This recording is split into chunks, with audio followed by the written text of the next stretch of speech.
Hey everybody, how's it going? GetMeowth here. The expansion's right around the corner, so it's time for some of the most important videos. Okay, so obviously I am the best WoW player that there ever was, right? And because I'm the best, I can tell everything about the power level of the cards and what's going to be strong just by looking at them and not playing them.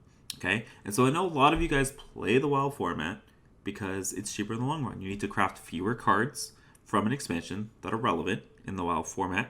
So what we're going to do here in this video is, because I'm so smart, I'm going to tell you the top 10 cards from the new upcoming expansion of Ashes of Outland, right? So if you have such a limited amount of dust, these are the 10 cards that you need to craft. So coming in at number 10, we have Renew. Okay, so this kind of innocuous, very plain looking priest spell, okay, that is so cheap to craft, okay, gonna cost you the dust of one pack that you're probably gonna open in your packs because it's a common. This card fits very, very, very, very nicely into the Reno Raza Priest, whatever you want to call it, the run Spawn of Shadows. And I think that this card fits really, really nicely into the decks that run Velen and Akanai Phantasm, which have become a lot more popular as Druid has gotten a lot more popular because you need to get through all of that armor. I think this card's just really, really good. It's going to replace something like Flash Shield or Regenerate. We'll see which one it wants to replace. Because not only does it have the same effect at the same price, because you're going to be running an Emperor Thorison, but it also lets you get a spell that you can use to continue with your Velen combo or your Anduin pings. This card is not flashy. Okay, this is not something that people look at when it's released and it's like, wow, this card looks really, really good, right? Wow, it's so flashy, but this card's like really, really strong in its specific role in a specific archetype, and therefore I think it'll see play. So therefore it makes number 10 on my list of cards to craft from Ashes of Outland. Alright, so coming in at number 9, we have Natal Lion. Okay, so I know a lot of you guys are like, Hunter, lol, why is this guy telling me to craft Hunter cards? So the one thing that Hunter has going for it is its Death Rattle synergies. I think this card is just insanely good and fits so nicely into what Hunter wants to do. I think this card is nuts. I think this is a card that pushes that Death Rattle archetype a ton. I don't think it's not higher up on my list because it's in Hunter and Hunter in Wild, lol, right? But I think this card's really, really good. I think it's going to see a ton of play. It's going to, you know how Keyblock used to run eggs in the early game because they were so strong against aggro. With even Shaman being a thing and Secret Mage sort of being a thing, I think Cube Hunter or Death Rattle Hunter can have a similar place like Keyblock in that meta. I just think this card's just really, really solid. I think it's going to see a ton of play in Hunter decks. Does it push Hunter to tier 1? No, but if you're a fan of Hunter or you want to play Hunter, I think you guys want to craft this card. So it comes in at number 9. Alright, coming in at number 8 is another, very innocent looking card that's probably not going to have a ton of impact in Standard. We have Scribe. This is a 2-mana 3/1 for Mage that came out in the card dump, okay? Nobody, got to reveal this or see the name. It didn't even get its own little Twitter post like pretty much every card does during reveal season. But I think this card's actually, solves a big role, right? Very similar to Renew, where it fits a very specific role in a very specific archetype, but it fills the role in the archetype that it was missing, and it fills it really, really well. Okay, so Scribe fits perfectly into Luna's Pocket Galaxy Reno Mages. People have kind of forgotten about this deck because it's not a Quest Mage archetype and it's not Secret Mage, but Pocket Galaxy Mage holds its own, right? As the statistics say. And while it's not nearly as good as the Quest Mage and the Secret Mage archetypes, it's still a very good archetype on its own. And Scribe fits great into that deck because it allows you to tutor your very important spells because you're only running 3 or 4 of them in the first place. Right? And it allows you to consistently hit Pocket Galaxy on 7, consistently hit that Book of Specters for your deck full of 26 minions. I think this card is just really, really good. Again, it fits a very, very niche role, but it fills it really, really well. And so I think it will see play in Wild. And again, it's very, very cheap. Scribe, number 8. So coming in at number 7, we have a neutral legendary. Teron Gor Fein. That means you can use this in every class once you get together the 1600 dust to craft them. This card is great if you're running early game death battles. Eggs, right? And we've seen two classes primarily abuse the eggs, right? Namely Hunter and Warlock in Q-Block and a Death Rattle Hunter, respectively. But I also, any deck that wants early game, that runs Death Rattles in the early game, is probably going to want to run Teron, okay? And it also has the potential of getting you some sneaky value. I think Teron's going to see a lot of play in Hunter and in Warlock and potentially in some other classes as people get unique and creative and refine their deck building skills. I think this is just a solid, really good legendary that'll see play in Q-Block and Death Rattle Hunter.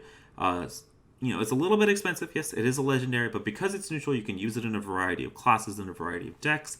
And so Teron Gor Fein coming in at number 7. All right, coming in at number 6, we have a Demon Hunter card. Okay, so looking in theory crafting for Demon Hunter, I'm not sold that Demon Hunter is going to be a, tier 1, tier 2 deck. Again, this is just pure speculation. We have no idea what the meta is going to be like once the expansion actually drops. But if Demon Hunter does see success, it's going to be because of Skull of Gul'dan. Okay, Skull of Gul'dan comes in at number 6 because this card is just absolutely bonkers. Absolutely bonkers. It's going to go really nicely into aggressive archetypes, into combo archetypes, into whatever archetype Demon Hunter you want to play. Skull of Gul'dan is going to be a 2-of staple. If you plan on playing Demon Hunter in Wild or in Standard for that matter, you're going to want to take the time to gather the dust to craft Skull of Gul'dan because this card is absolutely busted. Okay, and that's why it's going to come in at number 6. The only reason it's not higher is because I have a little bit of doubts about the power of Demon Hunter, but I have no doubts about the power of this card. Okay, this card is busted, and we'll see play in Wild for the foreseeable future. This card is really, really good. Okay, coming in at number 5, we got another cheap card for you, and it's another cheap card for Mage. Oh my goodness, please save us. We have Netherwinged Portal. This is a common secret for Mage. As I talked about in my card review, I think this card is just really, really, really good in Secret Mage. Corbett and I don't know if you guys know Corbett, but we did some theory crafting together, and we've got a new Secret Mage list that I'll reveal to you guys tomorrow. But I think this card fits really, really nicely into what Secret Mage wants to do, which is really punish the slow archetypes that are just trying to remove your board and do nothing. It's very similar to the role that Catrick plays in Hunter. I think this card is just really, really good. I would compare it to, it's not as good as Explosive Runes, but it's like just a tiny little step below it. I think the card's really, really good. I think it slots into Secret Mage really, really, really nicely. I think it's going to take Secret Mage up another notch, which is exactly what Secret Mage needs because, Secret Mage needs the help and it's not a great deck. Haha. But Netherwind Portal, small amount of dust investment, but well worth it. Netherwind Portal coming in at number 5. Coming in at number 4, we have another card that was revealed during the card dump. What is with them printing broken stuff and not being excited about it? Right? This card that I'm about to talk to you guys about is, quarter creeper levels of strong. Okay? Well, let me preface this by saying it is a Warlock card. We're talking about Enhanced Dreadlord, 8 mana 5/7 taunt. But this card is just really, really, really good in Warlock. Okay? So whether you're talking about Darkest Hour Warlock, or Reno Lock, or Q-Block, or Even Lock, or whatever Warlock decks you like to play, as long as it's not Odd Warlock, you probably want to run Enhanced Dreadlord. It's very similar to a Void Lord, where it's a very solid defensive minion that summons, has a Death Rattle that gives you more defensive tools, right? Rather than 3/1/3 taunts that synergize really nicely with Mal'Ganis, you have a Lifesteal minion that also synergizes really nicely with Mal'Ganis. I think this card is really, really strong. It's going to be a staple in Warlock decks for a while, at least for me, until everybody else catches on, because I think the deck is just really, really good. The decks in Warlock are really, really good as long as you're not giving it to Mage, and this is a really, really good card in those decks. Enhanced Dreadlord coming in at number 4. Again, cheap, but well worth the dust investment. All right, coming in at number 3, we have another neutral legendary. We have Maiev Shadowsong. Okay, I've been talked off my perch of Maiev being the best card in this set as we did some theory crafting.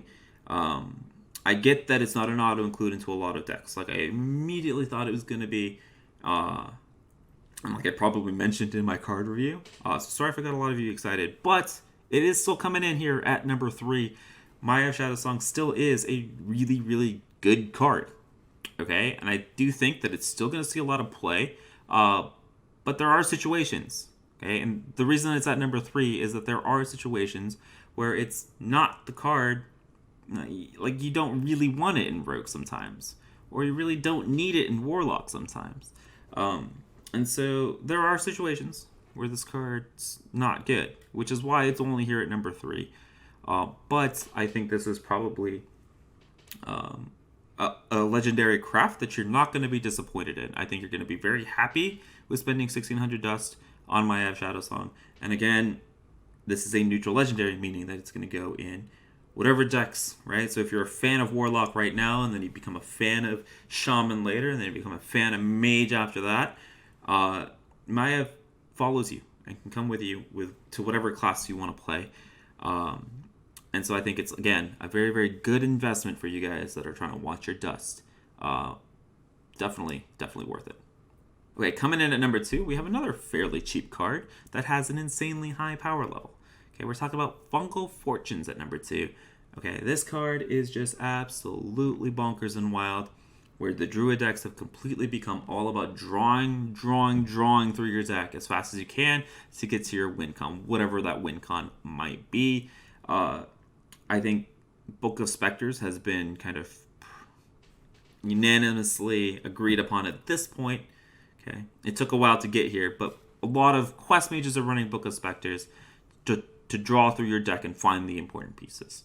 Okay, and if mage decks are running Book of Specters with like half of their deck being minions and half their decks being spells, I think a druid deck would want to run a 2-mana draw 3 when 28 out of 30 of their cards are spells.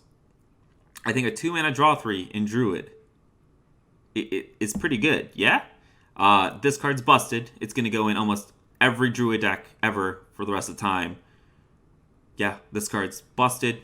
It's fairly cheap. Fungal Fortunes coming in at number 2.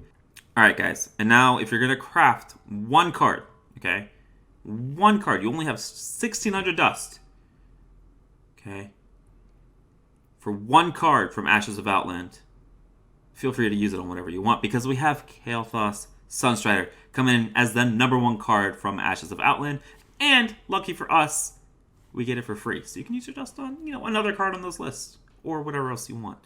But Kael'thas, as you guys have seen, it take over the meta in Druid. Okay? And it's seen experimentation in a ton of other classes. Kael'thas just enables some pretty broken shit. Okay? Kael'thas is insanely good. Okay? In Druid. And it's alright in other places.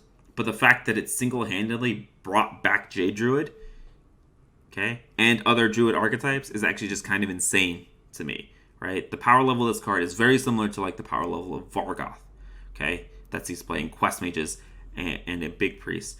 Like the free legendary, so thankful that the free legendary is the one that I think is the most broken card in Ashes of Outland.